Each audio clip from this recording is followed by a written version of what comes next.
on the February 25 presidential election before the inauguration of a new president on May 29. Agbakoba, in a statement he personally signed on Monday, urged the tribunal to adopt the procedures used for speedy conclusion of arbitration matters in its approach to the cases. According to him, the first is the interpretation of Section 134 of the 1999 Constitution of the Federal Republic of Nigeria as to whether securing 25% of votes in the Federal Capital Territory, Abuja, is compulsory to be president. And on the second, he queried the legality of a candidate being allowed to stand for presidential or vice presidential election when he is at the same time a senatorial candidate.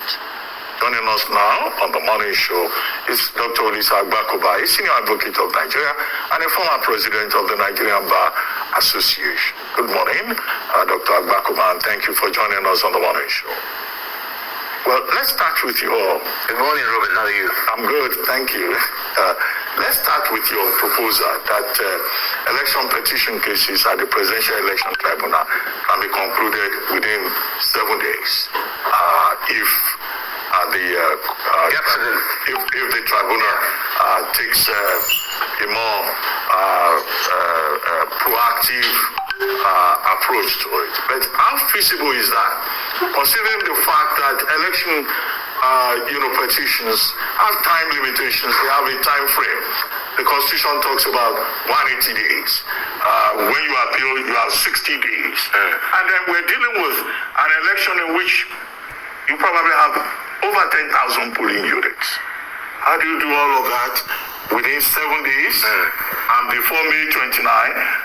Shouldn't you be recommending that the Constitution has to be reviewed first? That challenge about time limitation should be addressed and properly defined. Otherwise, how would the courts do it in 7 days or before May 29? Yeah, thank you very much. There's a context in which I've recommended that we should finish the petitions as fast as possible, and I think 7 days is a good time to go. The fact that the Constitution prescribes a time limit doesn't mean that that time limit must actually run. So the context of my call is that the polity is overheated. The other day, the Minister of Information is accusing Mr. Peter Obi of treason. People want interim government. There are all kinds of things going around. There's a whole shebang of things that seems to want to destabilize Nigeria. The DSS is shouting that there are people who are all over the place doing things. And the simple problem is just to resolve the election petitions. So the question is not whether it is doable, it is whether it can be done. So I start by saying that the judicial philosophy of Nigeria is about 100 years old. Nigeria is not known for speed.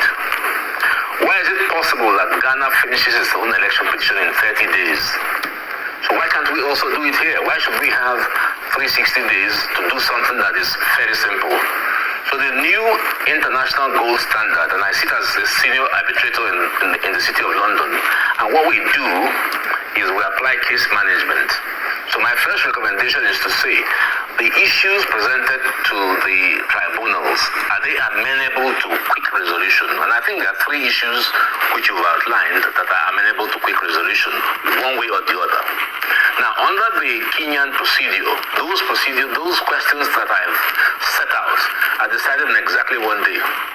So if I was the presiding judge of the tribunal, I would give 2 hours to the petitioner to establish the case whether 25% of FCT is relevant in the consideration of who is the president or not. I would give time to Mr. Tinubu's people to reply, and I'll deliver a ruling at 6 p.m. What's the difficulty? These are purely matters of law.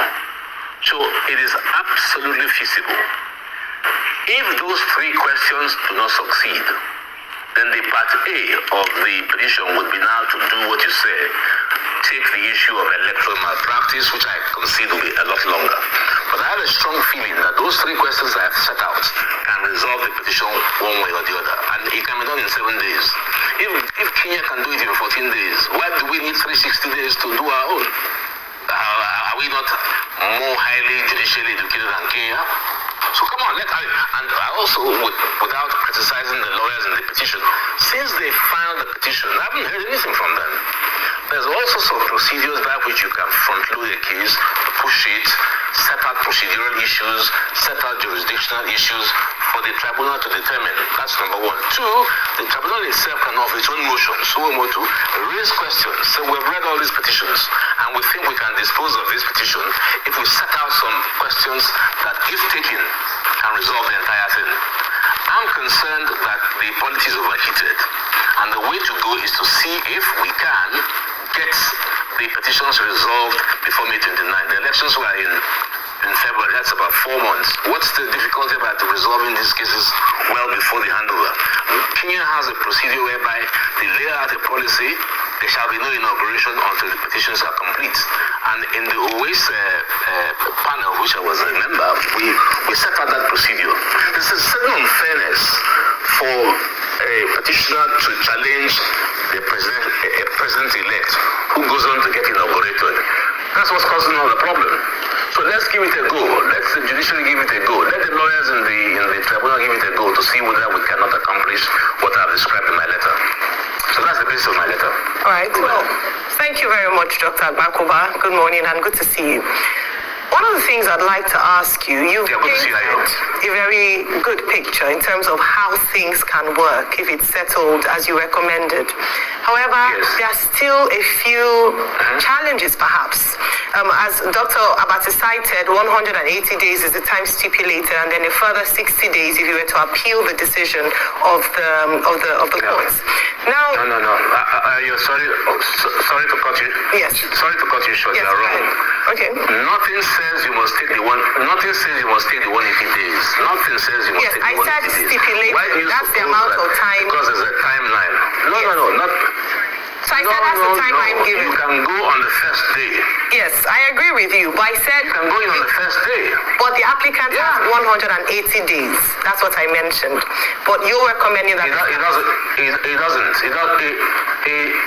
doesn't. If Peter Obi is pushing his petition and he wants the president-elect not to be inaugurated, why should he wait for 180 days? If he files the petition, he ought to put in applications for a summary judgment. Why must he wait? That's the mistake. Kenya has a 30-day timeline. Nobody waits for the end of the timeline. Once you file your petition, you should be ready to make preemptory strikes. So if I was in the petition, I filed the petition on Monday. On Tuesday, I will file all my papers and request the court to determine certain jurisdictional questions. The fact that I have 180 days doesn't mean I should wait to 179 days to then begin to hustle. Everybody agrees that the policy is overheated. So we need speed. Okay. All right, so that brings me to my question, Dr. Agbakoba. The petition. Yes, so that brings me to my question. Despite what you have said in terms of you don't have to wait for the 180 days, you can do it on day one. The petitioner and some actors in this matter have said that they encountered challenges. So the question I was going to pose to you is that what are some of the areas that would prove difficult for this to be actualized? This picture you painted in terms of 7 days, you can have it sorted. What are some of the challenges? I bring to question, or perhaps ask you the question around the access, for instance, to the back end or CTC of an INEC preventing that access, delays in getting your materials ready for the case. Are these some of the deliberate, perhaps or not deliberate issues that might come up in making your proposal a reality? Yeah. The point is that in modern judicial case management philosophy, there are steps you take to arrive at the conclusion. So step one would mean that if the decision of the tribunal states that 25% of FCT is not required, that point fails. If the tribunal says that 25% of FCT is required, then the petition succeeds. Now, so as you go up the steps, you will come to the point where the most difficult question will be posed, which is electoral irregularity. Mr. Robert Clark was on your program yesterday, and he gave a a description of how petitions work. Petitions work on two levels. The first one is the technical level. All the 3 points I laid out, they are jurisdictional, they don't need any facts. You don't need a single documentation from INEC because on the facts, Mr. Tinubu did not win 25% in Abuja. So you don't need any access from INEC. It's stated in the petition. So the question is a legal question. What is the consequence of Mr. Tinubu not getting 25% in Abuja? Is it fatal or is it not fatal? You don't need any recourse to INEC for any documentation. If the question is answered in the negative, Tinubu goes through. If it's answered in the positive, Tinubu loses. You go to the next question. What is the consequence of Mr. Tinubu's vice presidential candidate being on the ballot of senatorial? Is it fatal in view of Section 35 of the Constitution, one way or the other? And so on and so forth. So you exhaust the jurisdictional and procedural questions. If all those questions succeed, then you are within the time to dismiss the petition or allow it. Now, the more difficult one is if the procedural and jurisdictional points do not succeed, then we are bogged down by the electoral irregularities, and I agree here that access to documentation will be necessary. But to sit down and do nothing, I haven't heard a thing from the courts, I haven't heard a thing from the legal team, is the point that I'm saying is irritating. And the politics overheated. That day, Mr. Lai Mohammed was in the UK, in the US, shouting treason. Mr. Tinubu, Mr. Peter Obi is here, making his own war. But we can resolve all this and have peace if the petition is decided, one way or the other, on technical points. If it fails, and I take the point that it's possible that it will fail, then we go to step 2, which is evidential hearings. Well, you recently expressed doubt about the capacity, or maybe we use a milder word, the ability of our courts to deliver untainted justice, and hence the reference to the Ahmad Lawan case. Now, look also at the lawyers. They wait till the last day, the very last day before they file petitions. So, don't we have a problem of capacity here and also integrity? What people can do, once upon a time in this country, election petitions used to take 3 years. Even the 180 days outer limit now is an improvement. And now you are saying, oh, you can do this thing in 7 days. Would that not subvert the objective of justice? The speed. So long as you deliver a good decision, if you give a man an opportunity to say, you're saying that Mr. Tinubu should not be president on the basis that he didn't win this. Tell me why. Do you need 20 days to do that? You don't need 20 days. It's a legal question whether and in Section 134 is contiguous or not. It's very simple. A bench ruling can be given on that. I've done big arbitrations in the city of London and decided the point in 3 hours. So there's nothing that, you see, the problem is our judicial philosophy. I'm just looking at the Kenyan one. It says here, sustaining judiciary transformation. That's the Kenyan one. Sustaining judiciary transformation. How can this country, the so-called giant of Africa, run a judicial system that is 100 years old? That's the problem. The NJC is not doing anything to create a new Yes. You know, I get that point about best practices, about gold standard and all of that. But this Section 134, you have referred to it about twice now as one of the questions to be addressed. Now, you raised the issue in January when you wrote a letter to INEC asking INEC for a possible interpretation of Section 134. Well, I would like to know whether you got a reply.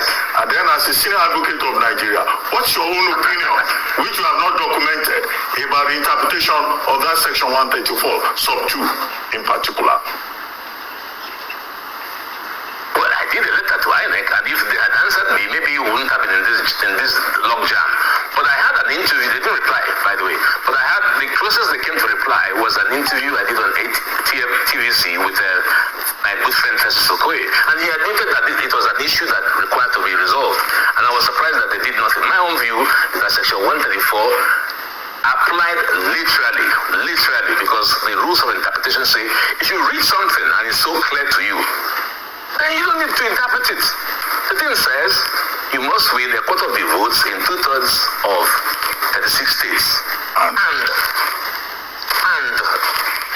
so what do you want to say? The answer is obvious. So the presidential candidate does not have to get 25% in FCT. Otherwise, it will amount to an absurdity. If he already has 25% in, say, about 20 states. No, I didn't say that. I said no. I want you to break it down. 25%. I want you to break it down in a way that the other. I've broken it down. No, let's apply it. I've just broken it down. Ruben, I've broken it down. You want to put words in my mouth, which I won't accept. It's so simple. You get a quarter of the votes in 25%, in a quarter of the votes in 2/3 of 36 states. That is what the law says, which is 24.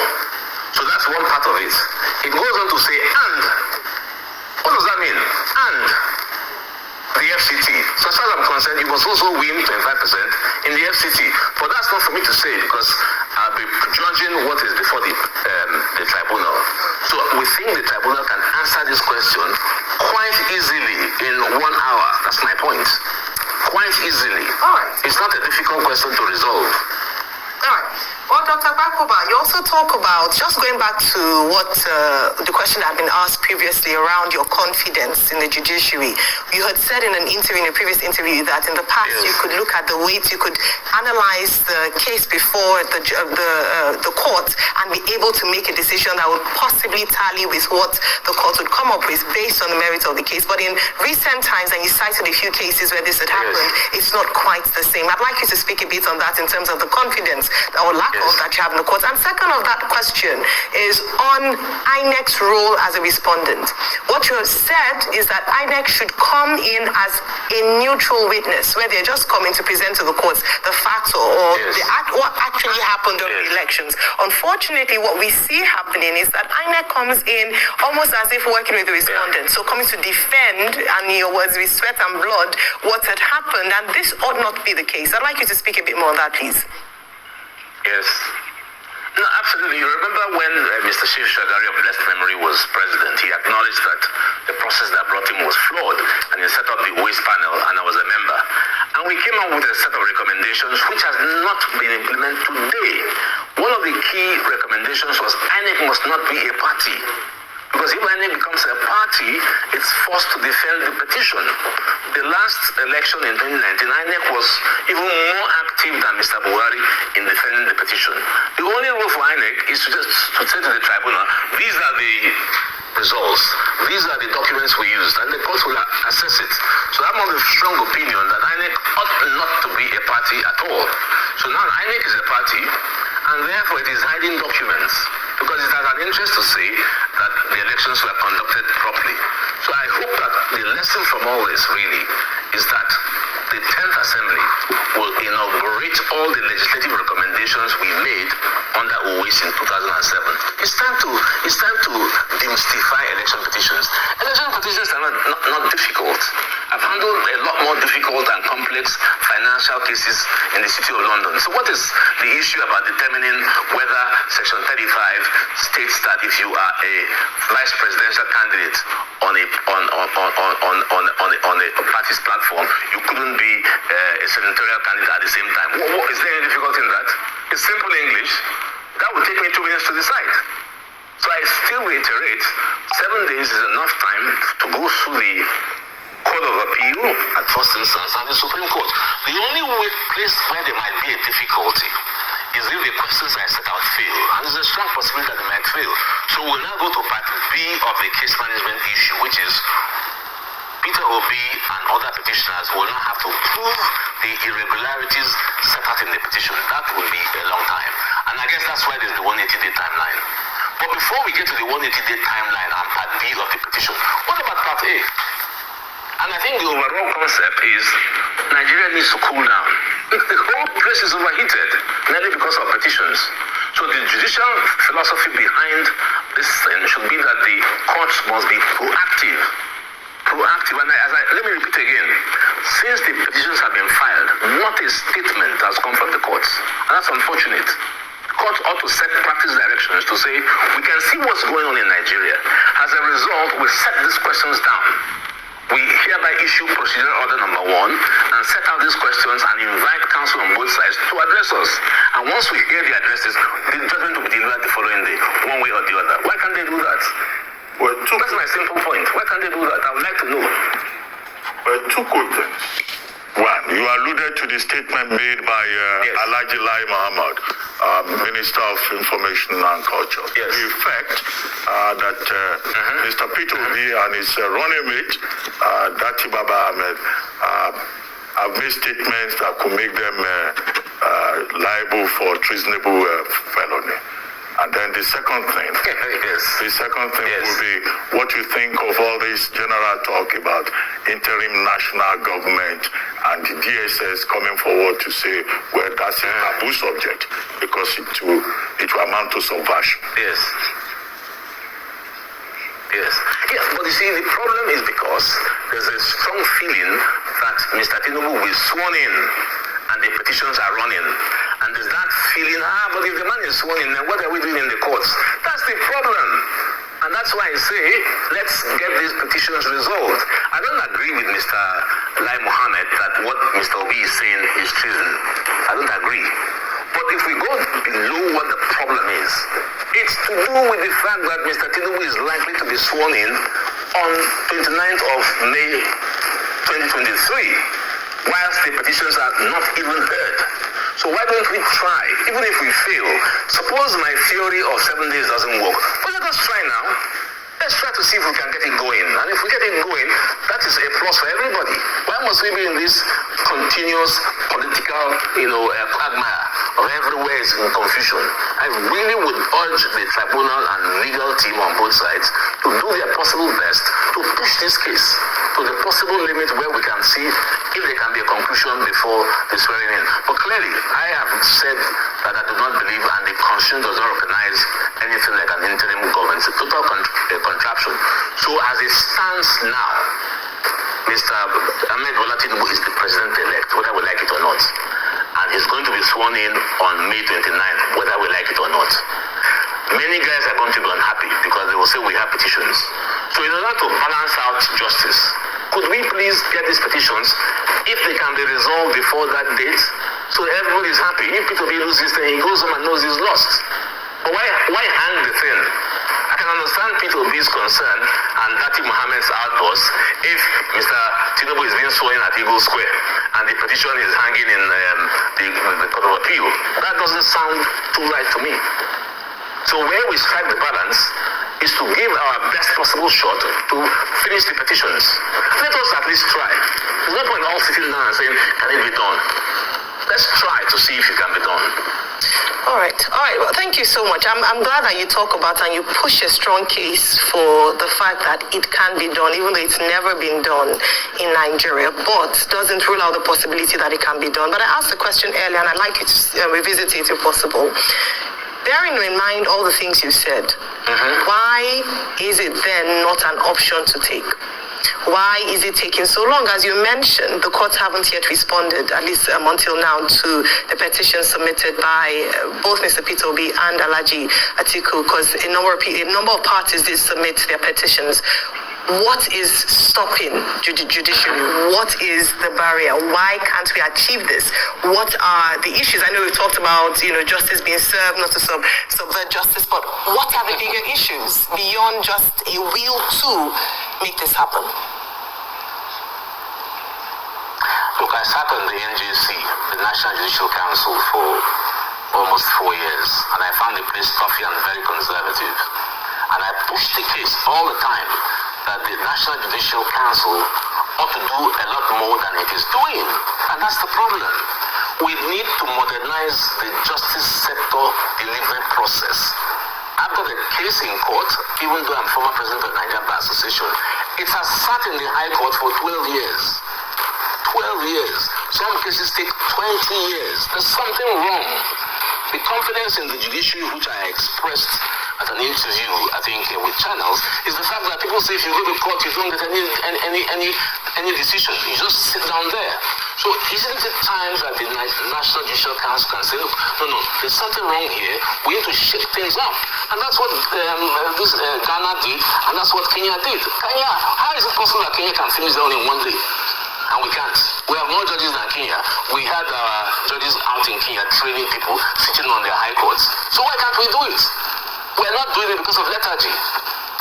That's all. There's no other reason. The elections were on 25th of February, 25th February to March 25th. It's going a month and a half. Nothing.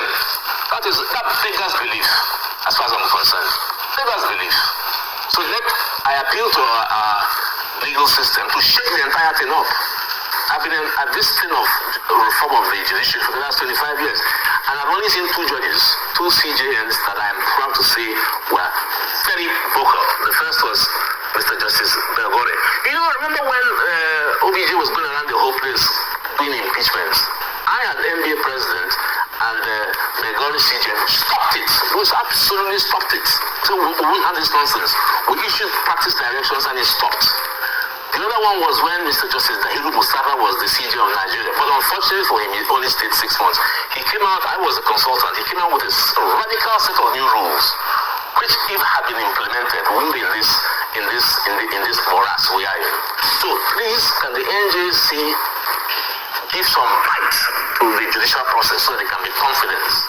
Because confidence in the judiciary as a result of the slow snail pace of cases is affecting the public confidence of people to go to take their cases decided. And that's what's happening in Nigeria.